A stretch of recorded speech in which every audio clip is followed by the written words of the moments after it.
Alright, welcome back to part 2 of the Ultimate Monster tier list. So we've had a good few new additions that we will be throwing in here, but first we're going to quickly go through the other ones from part 1. If you want a more in-depth look into why each one was put in this, I recommend checking out part 1. But yeah, we're just going to quickly go through, and I'm going to do a little bit of reorganising based off my own thoughts and feedback I've gotten from the community.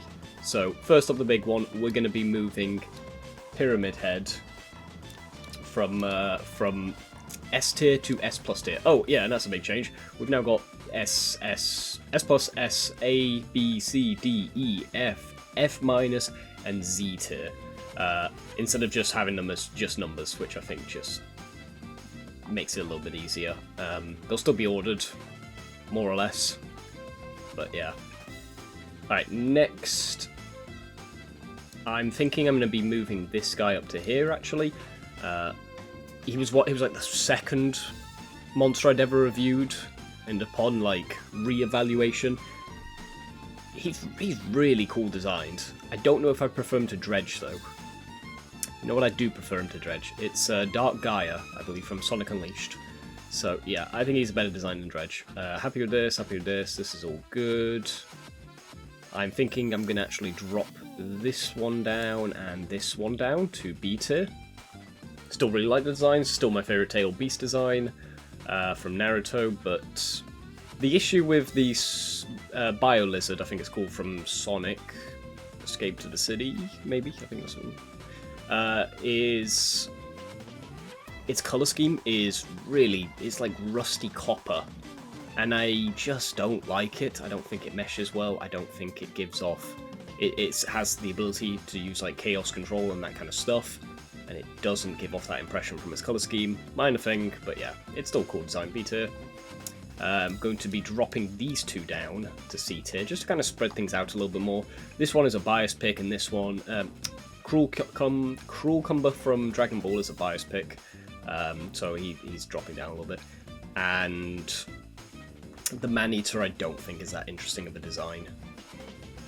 Cool addition to the game, and I think I gave him a higher score because of how fun he was to play against in the game, but his actual design is not that interesting. Right, so let's move on to the new additions now. So first up we have Atakan from League of Legends, and that gets an 80, which puts him right to the bottom of here. He's cool, very edgy, and I'm not gonna lie, you'll kind of notice a theme that the edgier monsters kind of get put up to the top. They just look cooler. And he does look very cool. I don't think his design tells you a lot about his lore, his backstory, or anything along those lines. He's just a solid design. I'd say these ones above him tell more of a story with their design, like the Unknown with it wearing what we believe is the skin of one of the playable characters, stretched out and mutated and it trying to appear human. This thing is just cool looking, and this is about as high as a just cool looking monster can get.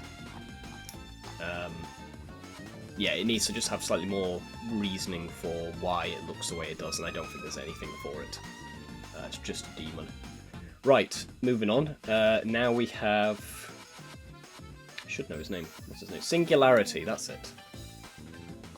Singularity is 76, which I think is... actually at the bottom of here. Yeah. I like Singularity. What did I call it? Flesh meets metal or something? Metal meets flesh, something along those lines. I think I titled the short.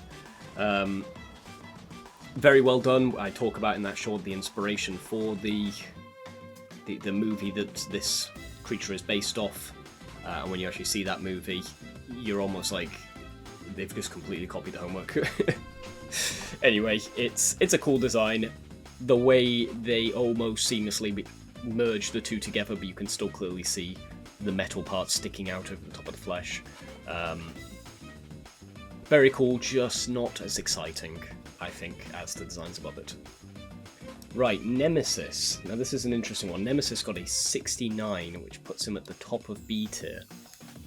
Nemesis, I think, is incredibly iconic of an enemy, but this is a design tier list, including lore, as we talked about with this one. But Nemesis is... he's cool looking, but I think a lot of it comes down to how interesting he was in game, from a gameplay perspective. I don't actually think Nemesis' design is that amazing. He's just kind of a mutated superhuman. I know he's an experiment, I know his lore, but as he mutates, he gets cooler, definitely. But if we're going purely off this base design, I'd say top of B tier is pretty fair. Right, the Free Tails. So I didn't actually give the Free Tails a score, but I have done now, and I'm going to be saying 40, which puts it at the bottom of D tier. It's cool. It's just not my favourite design at all. Yeah, there's not really much to say about it. He gets very little screen time, and that really sucks, because I think he actually had... if he had more screen time, I actually might have put him higher, but because of how little you see him, I'm almost like, I don't remember anything positive about this tail beast. Moving on, the Blight. Blight is a 68, which puts him just below Nemesis. Ooh. Not going to like this, but I'm actually going to put him above Nemesis. I think the Blight is a lot cooler looking. I like the open mouth design. He very much reminds me of the creature from Amnesia. If you know that, I'll probably put a picture up on screen for comparison. Yeah, very cool. I like him. Yeah, the kind of decrepit old man with his like hunched over back, but he's actually a mad scientist who's been taken over by his own invention, sort of thing, or his own virus that he created. Not invention, I guess. Right, Pinhead. What did I give Pinhead? Pinhead is a 67, which puts him there. Pinhead's a weird one. He's almost too human for this tier list, I feel like. He's not monstrous enough, although he is a demon. I find him to... honestly, I'm going to put him in the bottom of B tier, actually. Yeah, I find him to be more like a human dressing up in an angsty way, rather than being a human who's been mutated in some way. Still a very iconic look, and I think that's why I put him at the bottom of B tier, is he is very iconic look. You can recognise him very quickly. Moving on, so the Five Tails, and this is top of F tier, just above this design, which I'm not a big fan of. This is like the second worst tailed beast design. Somebody in the comments of my Seven Tails video did say that they said that Five Tails was worse, and honestly it's like, it's comparing two very terrible designs, and I'm not fussed on which one you think is better or worse. Both are not great. I would just say the human face, weird looking horse creature is slightly better than the night beetle with 6 wings and a 7th random tail, but it's, yeah, it's comparing two things that just like, who cares? Then they're both not great. They both should have been better. Stitch. Now, Stitch is an interesting one. Stitch is an 82, which puts him there. He's like the least edgy of this tier, but he has a very iconic design. Simplistic colour scheme that just really works, just shades of blue, basically. But yeah, there's a reason he has sold a lot of merchandise. Let me look up the figures now real quick.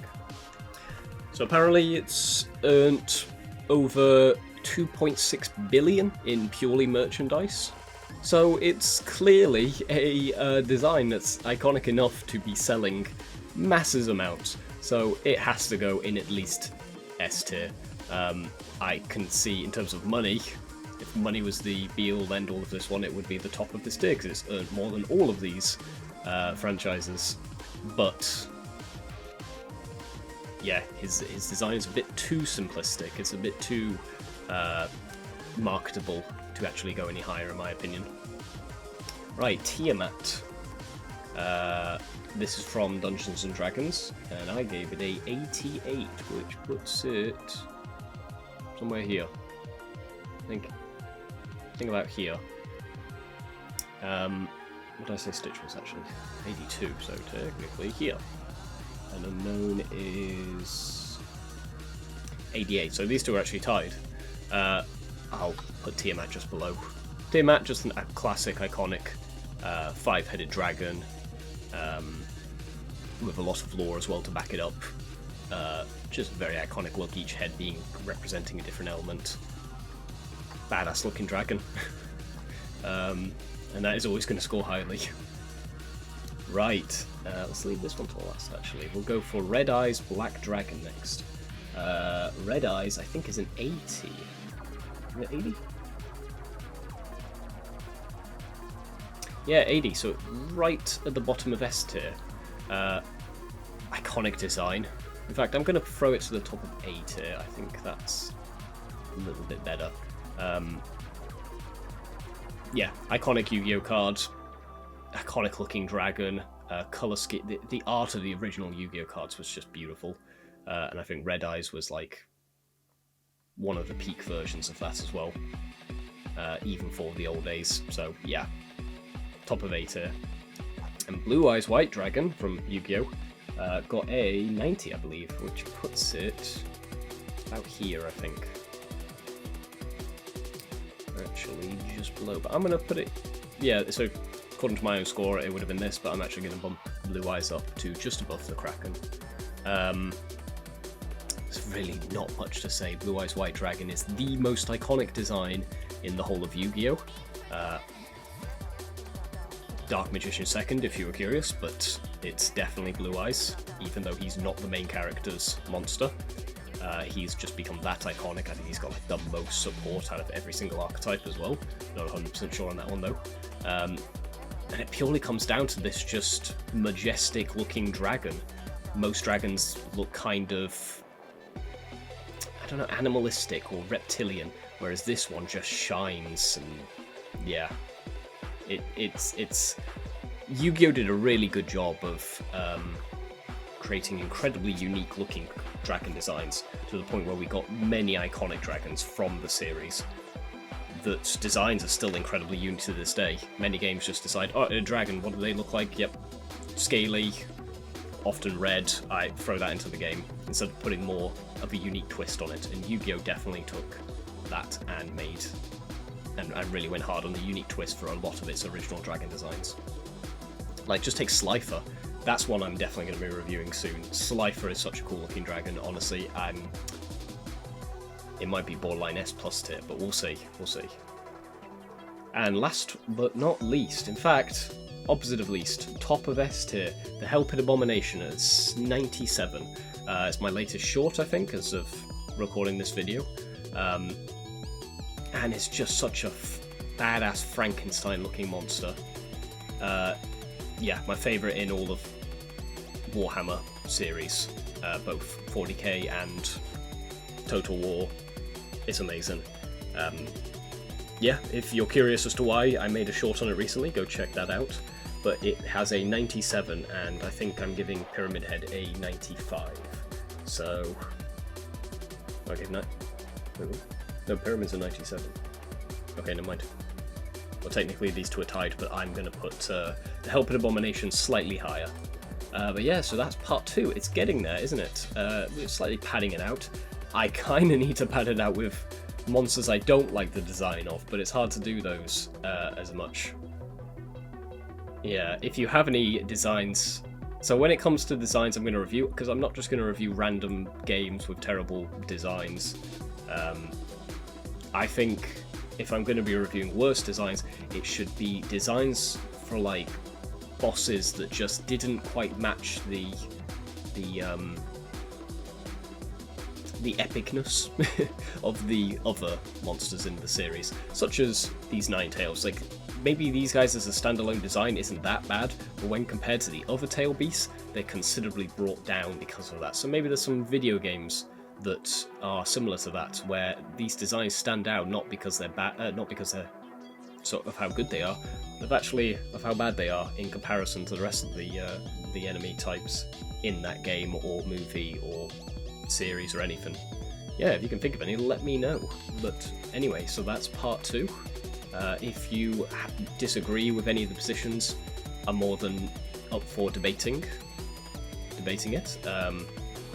I can imagine this is going to be moving around a lot. I like the idea that every time I make like 10 new shorts to do with monsters, I just come back to this, make another part and slightly update it, and slightly move things around based off community input as to why you think, hey, actually, the Free Tails, he's sick. Throw him up a few tiers, you know? We can have these discussions, and if you'd like to, join the Discord. That's where I think I'd like to centralize a lot of this monster-related content and discussions. But yeah, hope you enjoyed, and have a great day.